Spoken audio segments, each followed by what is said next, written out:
பூமிக்கு நிம்மதி உண்டாகுவதாக. தேவனுடைய இரக்கங்கள் அதிகமாவதாக. தேவன் என்ன சொல்றாங்கன்னா, ஏசாயா 35:1, வனாந்தரமும் வறண்ட நிலமும் மகிழ்ந்து கருவெறி கழித்து புஷ்பத்தை போல செழிக்கும். என் வாழ்க்கை ஒரு வனாந்திரங்க. வனாந்திரத்துல மண்ணுதான் இருக்கும். என் வாழ்க்கையிலும் வெறும் மண்ணு தான் இருக்கு. வெறும் கஷ்டங்கள், கவலைகள் தான் இருக்கு. என் வாழ்க்கையில எங்க தேடினாலும் கஷ்டங்கள் தான் இருக்கு, துன்பங்கள் தான் இருக்கு. அப்படி இருக்கீங்கள? உங்க வாழ்க்கையில பூக்கள் மலர்கின்ற நேரம் வந்துடுச்சு. உங்க வாழ்க்கையில வண்ணமிகு பூக்கள் மலர்கின்ற நேரம் வந்துடுச்சு. இந்த தருணத்திற்காக தானே காத்துட்டு இருந்தீங்க. அழகான பூக்கள் மலர போகுது, சரிங்களாங்க? வாசனை மிகுந்த பூக்கள் உங்க வாழ்க்கையில பூத்து குலுங்குகிற நேரம் வந்துடுச்சு. ஐயோ, இந்த தருணத்திற்காக தான் நான் காத்துட்டு இருந்தேன் நீங்க சொல்ல போறீங்க. ஆண்டவர் நிறைய நன்மைகளை உங்களுக்காக பூக்க வைப்பார், சரிங்களா?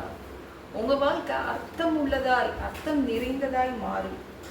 உங்களுக்கே தோணும், நான் இந்த வாழ்க்கைய வாழணும், நல்லா வாழணும் அப்படின்னு ஒரு எண்ணம் வந்துடும். நீங்க வாழ்க்கையில வாழ்றதுக்கு தான் ஆசைப்படுவீங்க இனிமேல இருந்து. அப்படிப்பட்ட நன்மைகள்லாம் வரப்போகுது இல்ல? நம்ம எப்பவுமே சாப்பிட்றதுக்கு தான் ஆசைப்படுவோம்ல. சாப்பிட்றதுக்கு நிறைய இருக்குங்க. பிரியாணி இருக்கு, பர்கர் இருக்கு, பீஸா இருக்கு, ஐஸ்கிரீம் இருக்கு, நிறைய இருக்கு சாப்பிட்றதுக்கு. ஆனா என் வாழ்க்கையில ஒண்ணுமே இல்லைங்க, நான் வாழ்றதுக்கு என்னங்க இருக்கு அப்படிதானே சொல்றீங்க? இல்ல, இனிமே வாழ்றதுக்கு நிறைய நன்மைகள் உங்களுக்காக தேவன் பூக்க வைப்பார். புதுசான ரொம்ப புதிய பூக்கள் மலரும், ஓகேங்களாங்க?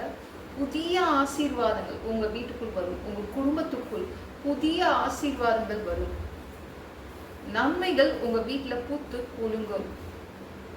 காத்திருந்து காத்திருந்து அப்படியே கண்கள் வந்து பூத்து போச்சு.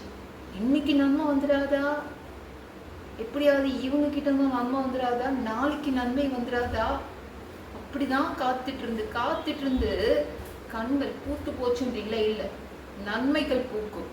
தேவனால் இன்றைக்கு உங்க வீட்டுல நன்மைகள் பூக்க ஆரம்பிக்கும். என்னங்க, என் வீடு வெறுமையான வீடா இருக்கு, காலியான வீடா இருக்கு.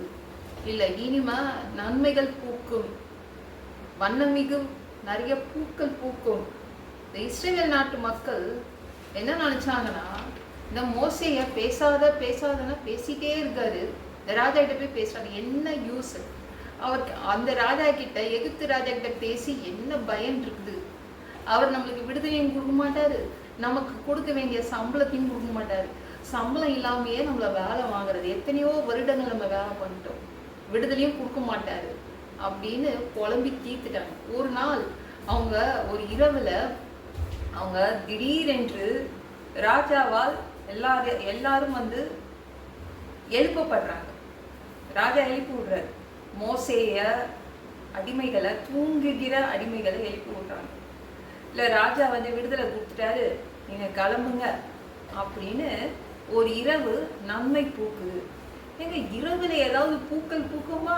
நம்ம தேவன் நினைச்சா நைட்ல கூட பூக்களை பூக்க வச்சிருவாரு. அப்படிதான் அவங்க வாழ்க்கையில ஒரு இரவுல நன்மை பூத்தது, விடுதலை கிடைச்சிருச்சு. தேவன் என்ன சொன்னாரு? கிளம்புறீங்கல்ல, எல்லாரும் சம்பளத்தை வாங்கிட்டு போங்க, கேளுங்க உங்க சம்பளம் எங்கன்னு கேளுங்க. எல்லாரும் அவங்க கிட்ட இருந்து தங்கத்தை வாங்கினாங்க. அந்த மக்களுக்காக, எகிப்து மக்களுக்காக அவங்க வேலை செஞ்சுட்டாங்கல்ல, அந்த மக்கள் கிட்ட சம்பளத்தை வாங்கிட்டு போனாங்க, தங்கத்தை வாங்கினாங்க, வெள்ளிய வாங்கினாங்க, துணி மணிகள்லாம் வாங்கிட்டு அவங்க கிளம்புனாங்க. எவ்வளவு பெரிய நன்மைகள் பூக்கும். விடியாது, என் வாழ்க்கை விடியாது அப்படின்றீங்களா?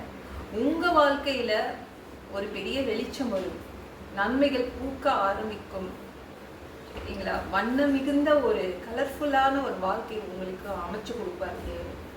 அவர் அந்த முடிவோடு தான் இன்னைக்கு இருக்காரு. பயப்படாதீங்க. இந்த வீடியோ பிடிச்சிருந்துச்சுன்னா மற்றவங்களுக்கும் ஷேர் பண்ண மறக்காதீங்க. கர்த்தர் தாமே உங்களை ஆசீர்வதிப்பாராக. ஜெபம் பண்ணலாமா?